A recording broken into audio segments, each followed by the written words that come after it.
Welcome to NRK narrates. దేవుని పరిశుద్ధమైన ప్రశస్తమైన నామానికి స్తుతులు స్తోత్రాలు. మీ అందరికీ నా వందనాలు తెలియజేస్తున్నాను. Vijay Prasad Reddy I for God ministries స్థాపించి యూట్యూబ్లో చక్కగా పరిచయం చేస్తూ బలభద్రపురం, రాజమండ్రి ఆ ప్రాంతాల్లో సంఘాలు నడుపుతున్న దైవజనుడు. ఇతను ఇంతకుముందు ఆయా పాస్టర్లను, అంటే తప్పుడు బోధలు లేకపోతే విపరీతమైన పోకడలు చేసే పాస్టర్లను విమర్శిస్తూ ఫేమస్ అయ్యాడు. చక్కగా చెప్పేవారని చాలామంది అనుకున్నారు. చక్కగా బోధిస్తున్నాడు, చక్కగా చెప్తున్నాడు, చక్కగా వివరిస్తున్నాడు, చక్కటి వాగ్దాటి కలిగి ఉంది, క్రైస్తవ్యంలో బాగా వాడబడుతున్నాడు అని అనుకున్నారు. మంచిదే, వాడబట్టం అనేది మంచిదే. కానీ ఈ మధ్యకాలంలో అతను ట్రాక్ తప్పాడు. విజయప్రసాద్ రెడ్డి గారు ట్రాక్ తప్పారు. ఈ మధ్య ఎక్కువగా సినిమా కథలపై వైపు ఎక్కువ వెళ్తున్నారు. సినిమా కథలను క్రైస్తవ్యంలోకి చొప్పించి ఇష్టానుసారమైన నరేషన్స్, ఇష్టానుసారమైన భాష్యాన్ని చెప్తూ ఉన్నారు. భాష గురించి, భాషా సినిమాలో రజనీకాంత్ తను చేయని తప్పుకు తన్నులు తింటారట. ఆ తన్నులు తిన్నప్పుడు అతను చేయని తప్పుకు తన్నులు తిన్నారు కాబట్టి యేసు ప్రభు వారు కూడా చేయని తప్పుకు తన్నులు తిన్నారు, అతను ఏ పాపము చేయలేదు కాబట్టి శిలువ మరణం పొందుకున్నారు అని దాన్ని ఒక ఎక్స్ప్లెనేషన్ ఇచ్చే ప్రయత్నం చేశారు.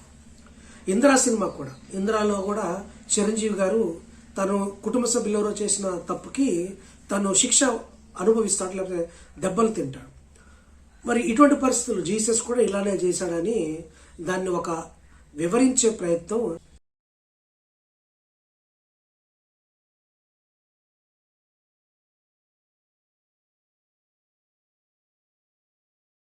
అయ్యా విజయప్రసాద్ రెడ్డి గారు, మీకు పిచ్చి బాగా ముదిరినట్టు అనిపిస్తుంది. గతంలో బాగానే ఉండారు, ఈ మధ్య ట్రాక్ తప్పారు. సినిమా స్టోరీలకి బైబిల్కి ఏమి సంబంధం అండి? బైబిల్ ఎక్కడ? ఈ కల్పిత కథలైన సినిమా స్టోరీలు ఎక్కడ? సినిమా స్టోరీలకి బైబిల్కి ఎక్కడ పోలిక? ఇలా ఎవరైనా చెప్తే, ఇలా విమర్శించిన వాళ్ళకి మళ్ళీ ఆయన ఆ విమర్శను తీసుకోకుండా ఏం చెప్పాడంటే, రాజమండ్రిలో ఒక సెమినార్స్ జరుగుతున్నాయి, సెమినార్లో కూడా ఇదే అంశాన్ని చెప్పాడు. తన తప్పును ఒప్పుకోకపోగా, దాని తప్పు చేశానన్న భావన ఏం లేకుండా, దాన్ని చెప్పిన దాన్ని ఎలా సిగ్గు లేకుండా సమర్థించుకుంటున్నాడు. సెమినార్లో ఈ భాషా సినిమాపై, ఇంద్ర సినిమాపై అతను ఒక ప్రజెంటేషన్ చేసి, ఇగో రజనీకాంత్ గారు దెబ్బలు తిన్నారు, యేసుప్రభు వారు దెబ్బలు తిన్నారు, చిరంజీవి గారు దెబ్బలు తిన్నారు, యేసుప్రభు గారు దెబ్బలు తిన్నారు. లోకానుసారమైన వ్యక్తులకి నేను చెప్తున్న సువార్తను, లోకానుసారమైన వ్యక్తులకు చెప్పాలంటే లోకం నుంచే చెప్పాలా? ఎక్కడ పోలికుంటుంది? బైబిల్ జరిగింది హిస్టరీ. సినిమాలు అనేవి కల్పితం, ఒక వ్యక్తి రాసింది, అదేదో కమర్షియల్ కోసం, సినిమా కోసం రాసింది. దానికి దీనికి పోలికేది? ఒకవేళ అన్ని జనాలను రక్షించాలంటే సినిమా స్టోరీలు చెప్పి, సినిమా స్టోరీలు బైబిల్ స్టోరీలతో కంపేర్ అయ్యామని నేను చెప్పాలా? అలా చెప్తే బైబిల్కున్న ఆ వాల్యూ ఎంత పడిపోతుంది, ఎంత దిగజారుతుంది. ఆ మాత్రం సెన్స్ ఉండదా మీకు? ఉంటుంది కదా, చాలా సార్లు చక్కగా బోధిస్తారు కదా. ఎందుకు ఈసారి ఇలా ట్రాక్ తప్పారు, సైడ్ పట్టారు? ఆ మాత్రం ఇది ఉండదా? సినిమాలు దేవునికి ఏం సంబంధం? సినిమాలు దైవజనులకు, సినిమాలకు లేకపోతే క్రైస్తవ బిడ్డలకు ఏం సంబంధం? పోల్చుకోవాలంటే చాలా పోల్చుకున్నాయి. ఆ మాటకు వస్తే సినిమా కథలన్నీ ఎక్కడి నుంచి కాపీ కొట్టారు? హాలీవుడ్ నుంచే కదా. హాలీవుడ్ రైటర్స్ ఎక్కడి నుంచి కాపీ కొట్టారు? బైబిల్ నుంచే కదా. ఆ మాటకు వస్తే స్టోరీలన్నీ, వాళ్ళు తీసిన బ్లాక్ బస్టర్ హిట్స్ అన్ని హాలీవుడ్లో బైబిల్ స్టోరీ కదా. ఇక్కడ వచ్చిన బాహుబలి లాంటివి అన్నీ బైబిల్ స్టోరీ నుంచి కాపీ కొట్టినాయి కదా.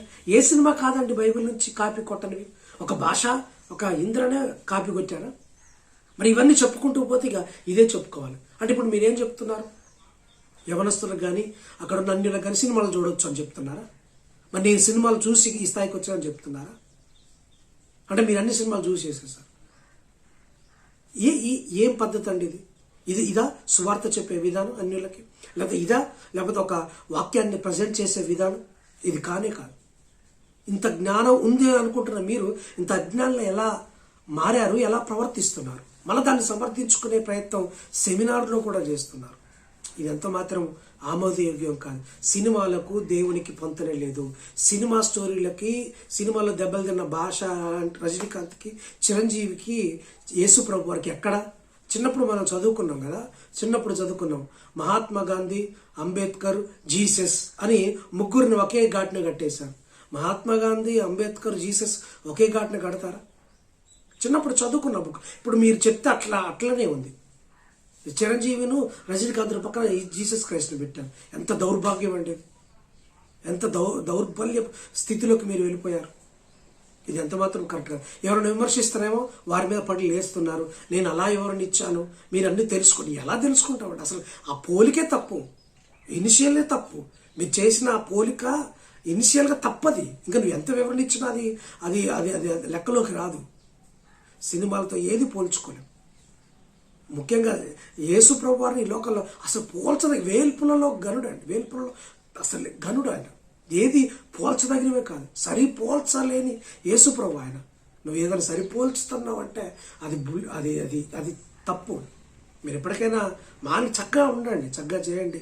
చక్కటి పోలికలతో చక్కటి ఇది చేస్తారు. మరి ఎందుకో ఈ మధ్యకాలంలో మీకు సినిమాల మీద పడ్డాయి. ఆ మధ్య విజయకాంత్ నేను చాలాసార్లు చూశాను. విజయకాంత్ గారిని చనిపోయాడు ఆయన. ఆయన డాంకీ స్టైల్లో ఫైట్ చేశాడు. ఎందుకని ఇవన్నీ మానేయండి. సినిమాల స్టోరీలు చెప్పకుండా మీ స్టోరీలు ఆపేసేయండి. ఇక చక్కటి వాక్యంతో, చక్కటి ప్రజెంటేషన్తో మీరు చెప్పండి. మీరంటే ఇంకా చాలామందికి గౌరవం ఉంది. ఆ గౌరవాన్ని పోగొట్టుకోవద్దు, ఆ గౌరవాన్ని నీరు గార్చుకోవద్దని మీకు సవినీయంగా వేడుకుంటున్నాను. Thank you very much. God bless you.